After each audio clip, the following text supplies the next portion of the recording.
bagaimana kabar kalian hari ini? Alhamdulillah baik. Ya, alhamdulillah ya, semoga kita selalu diberikan kesehatan. Nah, hari ini kita akan mempelajari materi tentang kesetimbangan kimia. Di sini ada yang tahu apa itu kesetimbangan kimia? Belum tahu. Ya, jika belum tahu, mari kita akan mempelajari kesetimbangan kimia. Dalam kesetimbangan kimia, kita harus mengetahui dua reaksi, yaitu yang pertama ada reaksi reversibel dan reaksi irreversibel. Nah, reaksi irreversibel ini dia reaksi satu arah. Siapa yang tahu maksud dari satu arah ini? Belum tahu ya? Ya, reaksi satu arah ini dia reaksi yang hasil reaksinya ini tidak dapat bereaksi kembali membentuk reaktan. Misalnya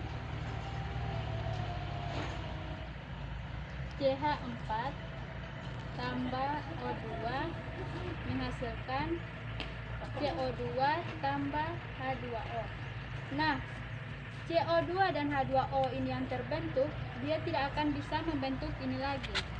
Dia tidak dapat membentuk reaktan lagi. Namun jika CO2 tambah H2O direaksikan, dia akan menghasilkan H2CO3. Dia akan membentuk zat yang baru lagi. Ya. Nah, yang kedua itu dia ada reaksi reversibel. Reversibel ini maksudnya dia reaksi dua arah. Siapa yang tahu maksud dari dua arah ini? Bolak-balik. Ya, bolak-balik ya. Jadi maksud dari bolak-balik ini reaksinya ini ketika hasil reaksinya direaksikan kembali, dia akan terbentuk lagi menjadi reaktan. Contohnya itu dia N2 tambah H2 menjadi NH3. Nah, NH3 ini masih bisa direaksikan lagi kemudian membentuk yang ini. NH3 dapat diuraikan lagi menjadi N2 ditambah dengan H2. Jadi ini yang dinamakan dengan reaksi bolak-balik. Dia bisa hasil reaksinya ini bisa diubah lagi, bisa membentuk reaktan ini. Di reaksi bolak-balik ini ditandai dengan arah panah kanan dan arah panah ke kiri. Ada suatu reaksi kimia, reaksi reversibel ini dia sama dengan reaksi kesetimbangan, di mana reaksi kesetimbangan ini dia juga reaksi bolak-balik apabila laju reaksi kanan sama dengan laju reaksi kiri atau laju reaksi reaktan sama dengan laju reaksi produk. Jadi dapat dituliskan reaksi kesetimbangannya itu yaitu A tambah B reaksi bolak-balik C tambah D. Nah, arah panah ke kanan ini dinamakan dengan reaksi maju, sedangkan arah panah ke kiri ini dinamakan dengan reaksi balik. Nah, laju reaksi dari A tambah B ini dia sama dengan laju reaksi C tambah D, maka V1 sama dengan V2. Pada saat mencapai kesetimbangan, reaksi ini dia dianggap selesai dan karena pada reaksi ini tidak akan terjadi perubahan warna dan konsentrasi. Namun, itu dilihat dengan kasat mata. Namun, jika secara mikroskopik, reaksi ini berlangsung terus-menerus dan tidak akan berhenti. Ini yang dinamakan dengan kesetimbangan dinamis, di mana kesetimbangan dinamis ini dia laju reaksi ke kanan sama dengan laju reaksi ke kiri dan konsentrasi pereaksi dan hasil reaksi itu tidak akan berubah. Nah, kesetimbangan kimia ini dia berdasarkan fasalnya ini terdiri dari dua, itu dia ada kesetimbangan homogen dan kesetimbangan heterogen. Di mana kesetimbangan homogen ini dia dari kata homo itu dia sama. Jadi reaksi-reaksi yang berada pada persamaan reaksi ini dia berada dalam fase yang sama. Misalnya dia ada 2HI dalam keadaan gas menghasilkan H2 tambah I2 dalam keadaan gas. Nah, dapat dilihat di sini bahwa ini adalah reaksi kesetimbangan homogen karena dia hanya berada pada satu fase, hanya mempunyai satu fase itu fase gas. Kemudian yang kedua itu ada dia kesetimbangan heterogen, di mana kesetimbangan heterogen ini dia spesies yang berada di dalam persamaan reaksi ini dia memiliki fase yang berbeda-beda. Misalnya ada CaCO3 dalam keadaan solid, kemudian reaksi bolak-baliknya menghasilkan CaO tambah CO2 dalam keadaan solid dan gas. Nah, persamaan reaksi ini disimpulkan dia persamaan kesetimbangan heterogen karena pada persamaan reaksi ini terdiri dari beberapa fase, yaitu ada fase solid dan fase gas. Nah, pada kesetimbangan kimia ini kita dapat menghitung harga Kc-nya yang dinamakan dengan tetapan kesetimbangan, di mana pada suhu tertentu hasil perkalian konsentrasi hasil reaksi ini dibagi perkalian konsentrasi reaksi yang masing-masing dipangkatkan dengan koefisien reaksinya. Koefisien reaksinya misalnya A tambah B menghasilkan C tambah D. Nah, A yang kecil ini dia sebagai koefisiennya, jadi Kc-nya, rumus Kc-nya sama dengan, karena di sini perbandingan konsentrasi hasil reaksi, jadi konsentrasi hasil reaksi dikalikan dipangkatkan dengan koefisien, jadi C pangkat C, D pangkat D, kemudian dibagi dengan pereaksi, jadi konsentrasi A dikali dengan konsentrasi B, kemudian dipangkatkan dengan koefisien. Nah, misalnya 2 N2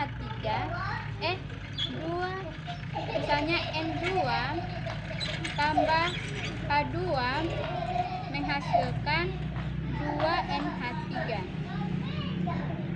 Ini dalam keadaan gas kan? Ini dalam keadaan gas. Jadi Kc-nya dilibatkan semua fasanya ini. Kc sama dengan hasil reaksi konsentrasi NH3 dipangkatkan dengan koefisiennya itu 2 dibagi dengan N2, konsentrasi N2 dikali dengan H2 pangkat 3. Nah, ini harga Kc-nya. Jadi kita bisa menghitung harga Kc-nya jika sudah diketahui mol-mol dari reaksi ini.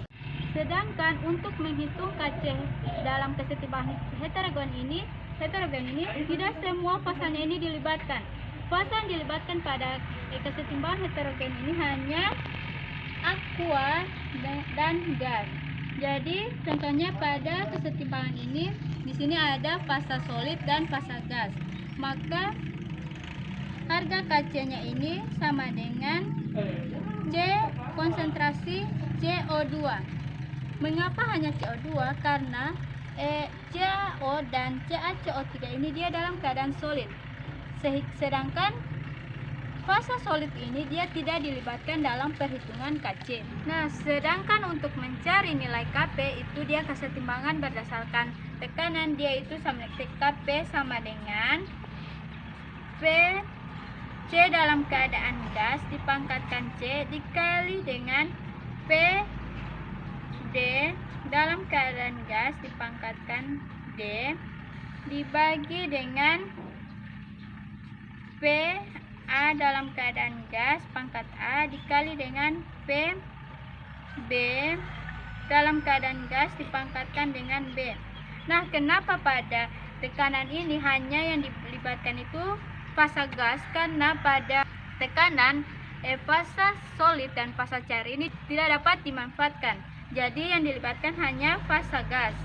Nah, adapun hubungan dari Kp dan Kc ini itu dia Kp sama dengan Kc dalam kurung R kali T dipangkatkan dengan delta N, di mana Kc ini ketetapan konsentrasi, R adalah ketetapan, kemudian T ini ada suhu, dan delta N ini adalah koefisien hasil reaksi dikurangi dengan koefisien pereaksi. Nah, sekarang kita akan masuk pada latihan-latihan soal. Di sini ada diketahui reaksi kesetimbangan N2 ditambah 3H2 menghasilkan 2NH3 pada 400 Kelvin mempunyai nilai Kp 100. hitunglah nilai KC untuk kesetimbangan. Jadi untuk menghitung nilai KC ini, di sini diketahui itu suhunya ini berapa? Itu dia 400 ya.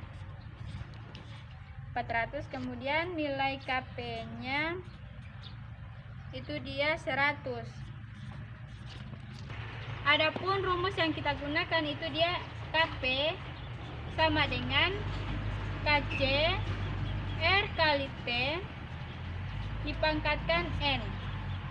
Nah, KP di sini diketahui itu dia 100 ya. Jadi KC sama dengan KP, karena yang di sini yang dicari itu KC. Jadi KP sama dengan R kali T pangkat delta N.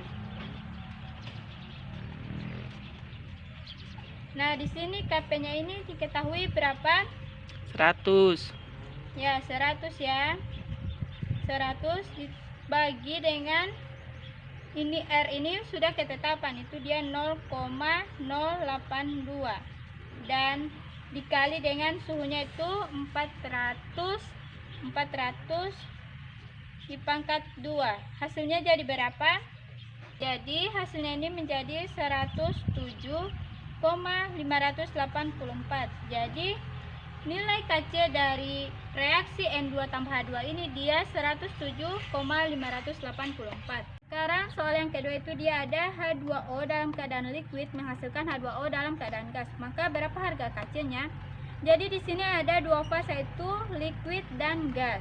Sedangkan dalam perhitungan KC ini dia liquid ini tidak dilibatkan. Jadi harga KC-nya sama dengan konsentrasi H2O yang dalam keadaan gas ini, konsentrasi dari produk ini. Jadi harga KC-nya itu konsentrasi H2O. Baiklah, itulah materi kita pada hari ini. Ada yang ingin bertanya atau yang belum dipahami? Belum ada ya? Ya, jika belum ada, mari kita akhiri pembelajaran kita hari ini. Wassalamualaikum warahmatullahi wabarakatuh. Waalaikumsalam warahmatullahi wabarakatuh.